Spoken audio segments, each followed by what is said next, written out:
Once upon a time, in a cozy little house, 6 friends were gathered together. There was Uncle Paul reading a big book, Jacques weaving a basket, Mother Ambroisine spinning yarn, Claire sewing, and Emile and Jules playing with a Noah's Ark toy. Emile and Jules grew tired of playing and asked Mother Ambroisine for a story. She smiled and began to tell them a tale.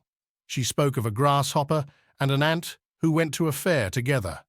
The river was frozen, and the grasshopper hopped over, but the ant couldn't.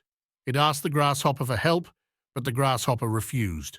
Sadly, the ant slipped and broke its leg. The ice, sun, clouds, wind, walls, and rat were blamed for causing harm. And then a chain of events unfolded, each blaming the other until it looped back to the ant's broken leg. Jules grew impatient with the story, finding it repetitive. Mother Ambroisine then told them of a poor woodcutter and his family. 7 children, including one so small it slept in a wooden shoe. Emile recognized the story of Little Hop o' My Thumb, but Jules protested, wanting true stories, not fairy tales. Uncle Paul then joined the conversation, explaining the value of true stories. He promised a tale about real ants. And so, Uncle Paul began his story. Deep in the forest, there lived a brave ant named Andy. Andy loved to explore and discover new things.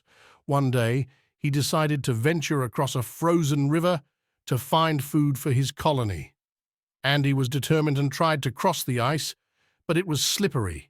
He slipped and fell, breaking one of his legs. It was painful, but Andy didn't give up. Instead, he used his other legs to crawl back to safety. He knew he couldn't make the journey alone, so he called for help. His fellow ants rushed to his side, working together to carry him back to their warm nest. Andy's leg healed with time, and he returned to exploring the forest with his friends, knowing that even in tough times, they could rely on each other. Emile and Jules listened intently, fascinated by Andy's bravery and the power of teamwork.